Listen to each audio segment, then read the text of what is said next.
Bishara Soulsen, je suis la fondatrice et la directrice de l'association Yewi. Et Yewi est une organisation sénégalaise féministe qui a été créée en 2020 et qui travaille essentiellement sur la santé et la reproduction des femmes. Pourquoi Yewi? Ça veut dire libérer. C'est un terme en Wolof. Libérer quoi? Libérer la femme de tous ces tabous autour du cycle menstruel, libérer la parole des femmes et enfin pour qu'elles puissent se sentir libres. Parce que la liberté, elle est très importante et elle permet justement de faire beaucoup de choses. Quand on est libre, on a le choix de décider, on a le choix d'agir, on a le choix de choisir en fait tout simplement. Mais a un volet très accentué sur la précarité menstruelle au Sénégal. Donc nous, ce que nous faisons, c'est que nous distribuons des protections hygiéniques gratuitement dans des écoles, dans des prisons, dans des maisons qui accueillent des femmes. Et aussi, nous fabriquons des toilettes pour permettre aux filles de rester à l'école pendant leurs règles. Nous faisons aussi beaucoup de sensibilisation et d'information sur l'hygiène menstruelle, sur la confiance en soi, sur le cycle menstruel en général, afin que les filles puissent comprendre leur corps, en prendre possession et puis être libres aussi de prendre des décisions sur leur corps. À la base, c'était pas vraiment le but, c'était pas de créer une association. Nous, on est parti de base sur une campagne qui a eu une grande ampleur. Moi, j'étais encore étudiante en France et donc j'étais vraiment choquée de me rendre compte qu'au Sénégal, même pas au Sénégal, dans le monde entier en fait, il y a des femmes et des filles qui tous les mois n'ont pas accès à des serviettes hygiéniques et donc utilisent des matériaux qui peuvent être néfastes pour leur santé.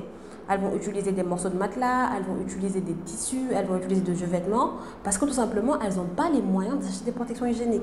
Les règles, ce n'est pas quelque chose qu'on contrôle. Donc tous les mois, on les a et c'est anormal justement qu'on puisse ne pas avoir accès à des serviettes pour se protéger. Et comme ça est née l'idée de Gismbar Sidjam, donc voir ces règles en paix, voir ces règles en sécurité. Et on a lancé une campagne digitale sur Internet. On a vraiment demandé des dons et les Sénégalais nous ont répondu. Je me rappelle à l'époque, on avait récolté 1 million de francs CFA. C'était incroyable pour une première et on a dû acheter des serviettes hygiéniques avec cet argent-là qu'on a redistribué derrière au camp pénal, à Liberté 6, mais aussi dans des maisons qui accueillent des femmes comme la Maison Rose et dans des écoles publiques.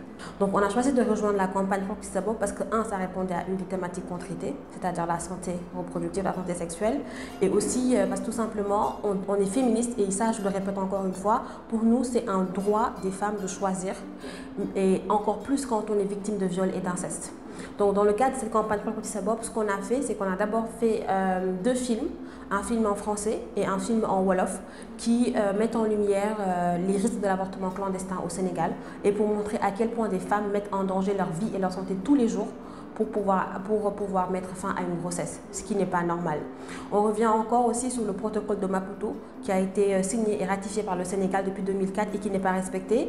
Donc dans ces 2 films-là, on montre à quel point en fait il y a un décalage entre ce qui a été signé et ce qui se passe sur le terrain et à quel point les femmes ont difficilement accès à des soins de santé lorsqu'elles en ont le droit et lorsqu'elles en ont besoin. Ensuite, ce qu'on a fait, c'est qu'on a mis en place des ateliers de sensibilisation et d'information avec des étudiants. On les a bien choisis. On a mis des étudiants en droit, en médecine, en pharmacie et ceux qui sont en train de faire une formation pour être sage-femme d'État. Pourquoi? Parce que c'est souvent les premiers qui vont accueillir les femmes dans les hôpitaux ou dans les centres de santé. Quand on est étudiant en médecine, on est appelé à faire des stages dans un hôpital public ou dans un centre de santé et c'est eux-mêmes qui nous ont rapporté que très souvent, ils accueillent des femmes qui ont tenté d'avorter clandestinement. Et donc, c'est les premiers qui viennent en secours à ces femmes-là. C'était important pour nous de les rencontrer, de discuter avec eux. Pourquoi? Parce qu'ils ne savent pas qu'il y avait un protocole de Maputo. C'était étonnant de le dire. Donc, on ne va pas dire que c'est grâce à Yewi parce que ça serait prétentieux.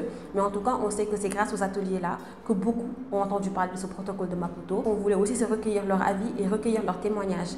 Par exemple, je vais donner quelque chose qui m'a marqué. C'est une étudiante qui m'a dit qu'elle avait reçu une femme qui était enceinte d'un bébé qui n'avait pas de cerveau. Et elle était obligée de garder ce bébé parce qu'il n'y avait rien qui pouvait lui permettre d'avorter. Alors que quand on évoque l'article 14.2 du protocole de Maputo, on dit bien que lorsque la santé de la mère et du fœtus est en danger, là, l'avortement est autorisé. Donc c'est des choses comme ça en fait qui nous révoltent, qui nous heurtent et on a envie que ça change parce que c'est pas normal. C'est vraiment pas normal. Je crois que le message il est très clair.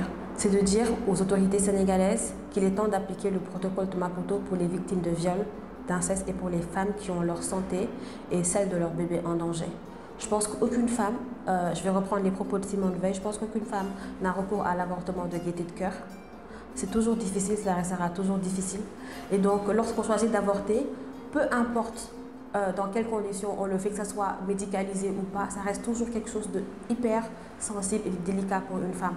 Donc, c'est encore plus difficile pour les femmes qui sont violées et qui sont victimes d'inceste. Et je pense qu'à ce moment-là, en fait, c'est là où on a besoin que l'application du protocole de Maputo soit effective plutôt, et que l'État sénégalais se rende compte que des femmes meurent en fait tous les jours à cause de ça.